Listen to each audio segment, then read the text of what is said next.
nas aulas de História do Brasil, com componente curricular de História, e a gente vai dar continuidade às nossas aulas específicas sobre a História do Brasil. A gente iniciou falando sobre a periodização da história do Brasil, o período pré-colonial, falamos um pouco sobre o ciclo do açúcar, em seguida o ciclo do ouro, e a gente, dentro desse contexto do ciclo do ouro, a gente vai estudar hoje, falar um pouco sobre as revoltas que ocorreram no período colonial. As principais revoltas a gente vai discutir hoje. Essas revoltas, elas são conhecidas especificamente na história como revoltas nativistas e revoltas separatistas. São essas revoltas que a gente vai aprofundar um pouco hoje. Essas revoltas, elas ocorreram dentro do contexto de crise do sistema colonial. No início do século XVII, esse sistema colonial ele começa a entrar em crise, dentro daquelas demonstrações de descontentamento por parte das elites locais, dentro daquele contexto que a gente já viu, que foi o Pacto Colonial. O Pacto Colonial é um acordo entre a metrópole e a colônia, que favorecia apenas a metrópole, onde a colônia, aqui especificamente o Brasil, tinha uma série de compromissos para com a metrópole, e a metrópole não fazia um trabalho de valorizar até então a colônia. Esse descontentamento ele começa a se manifestar através das revoltas coloniais. Então as revoltas coloniais elas são divididas em duas: as revoltas nativistas e as revoltas separatistas. As revoltas nativistas que a gente vai aprofundar hoje são aquelas revoltas que ainda não tinham um cunho emancipatório, um cunho com foco de libertação, de libertar a colônia de Portugal. Eram apenas descontentamentos, não mais do que isso. Já as outras revoltas, as revoltas separatistas, elas tinham um cunho muito maior de separar o Brasil de Portugal. Isso a gente vai ver numa aula posterior. As principais causas dessas revoltas, pessoal, foram principalmente o monopólio português do comércio de mercadorias através do Pacto Colonial, preços elevados cobrados por parte da coroa, alta dos impostos, exploração colonial praticada, conflitos de cultura, conflitos políticos, conflitos comerciais entre colonos e portugueses, controle rígido através de leis, criação de leis, subjugando até então os colonos. Então todas essas causas elas desencadearam com as revoltas coloniais, as revoltas que a gente conhece como revoltas nativistas. Quais foram, professor, as principais revoltas nativistas no período colonial? Eu trago para vocês o Quilombo dos Palmares, a revolta de Beckman, a Guerra dos Emboabas, a Guerra dos Mascates e a revolta de Felipe Santos, então conhecido também como revolta de Vila Rica, né, em Minas Gerais. Vamos iniciar pelo Quilombo dos Palmares, né? Símbolo de resistência, principalmente negra, né, à escravidão na época desse período. Então essa forma de resistência, essa revolta, ela se deu justamente por conta do contexto no qual viviam os escravos naquela época. Viviam na condição de um objeto, na condição de mercadoria. Então o Quilombo ele foi construído na capitania de Pernambuco, hoje ali entre o estado de Pernambuco e Alagoas, né, numa região chamada Serra da Barriga, que é ali atual no estado de Alagoas. Então ele ficou conhecido, o Quilombo do Palmares, como o maior quilombo da história do Brasil. Muitos negros escapavam, fugiam dos seus senhores, conseguiam fugir e começaram a habitar essa região, uma região muito protegida, uma região montanhosa, onde chegaram a habitar mais de 30 mil escravos fugitivos, né? Começou por volta ali do início do século XVII até o final do século XVII. Durou quase 60 anos.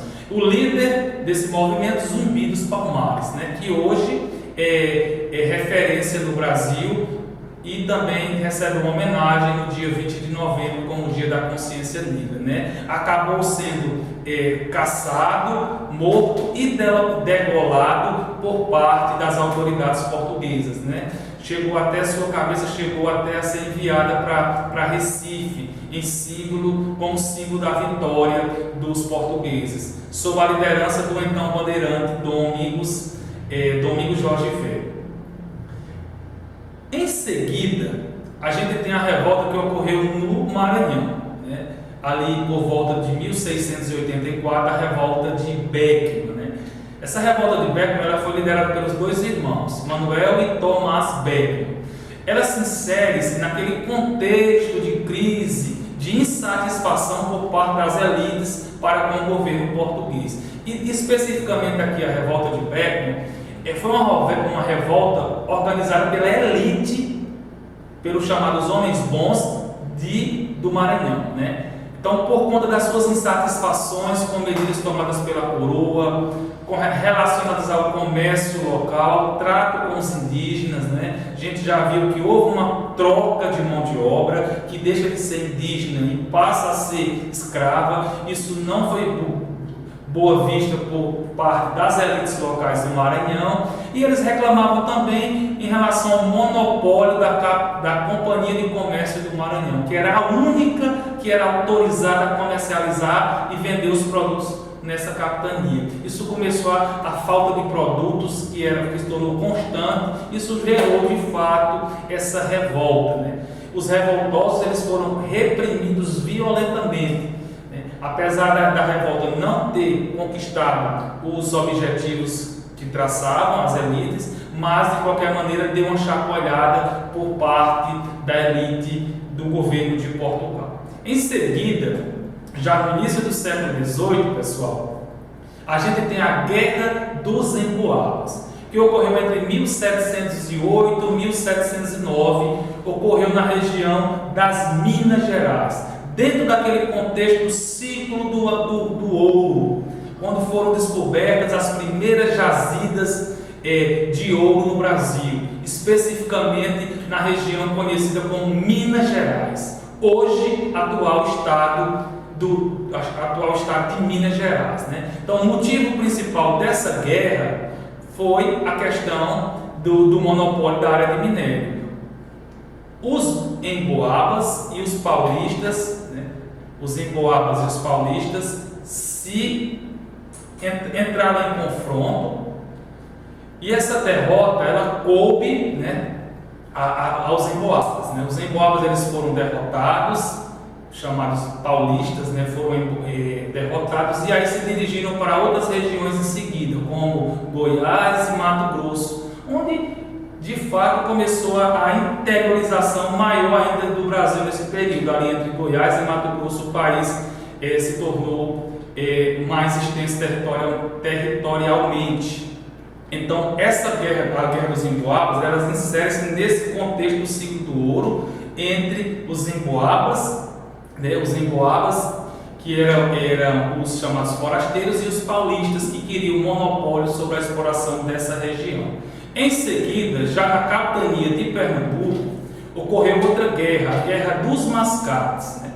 Também no início do século XVIII, 1710 e 1711. Foi uma disputa política e comercial também entre Olinda e Recife. Olinda representada pelos senhores de engenho, a elite dominante da capitania de Pernambuco, versus os comerciantes que habitavam Recife. São cidades vizinhas, né?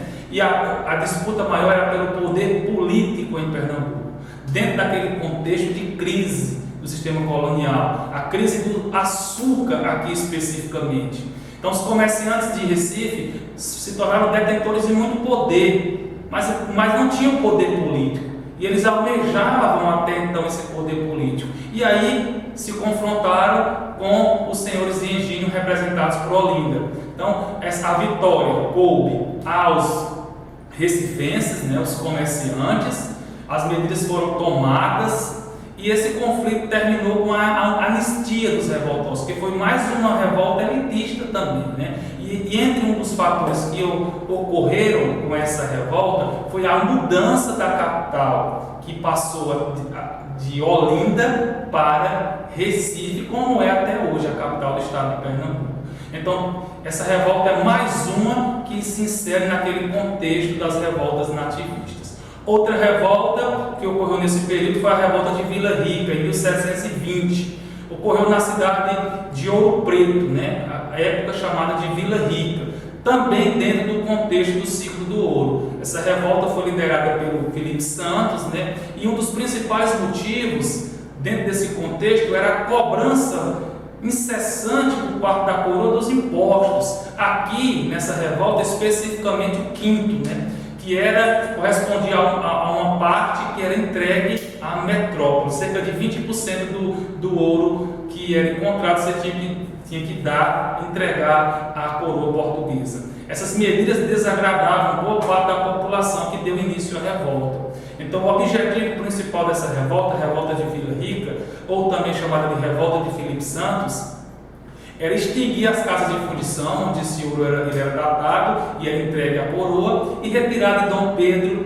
de Almeida do cargo de governador até então da capitania de Minas Gerais. O desfecho, Felipe Santos foi julgado e condenado à morte, dentro desse contexto das revoltas coloniais. Então, pessoal, resumindo, as revoltas coloniais, elas foram revoltas que ocorreram no contexto de crise do sistema colonial vigente, e as revoltas nativistas vistas hoje são revoltas de descontentamento em relação à coroa portuguesa, tá certo? Então, espero que vocês aprofundem os conhecimentos sobre essas revoltas nativistas e a gente se encontra em outro momento. Um abraço a todos.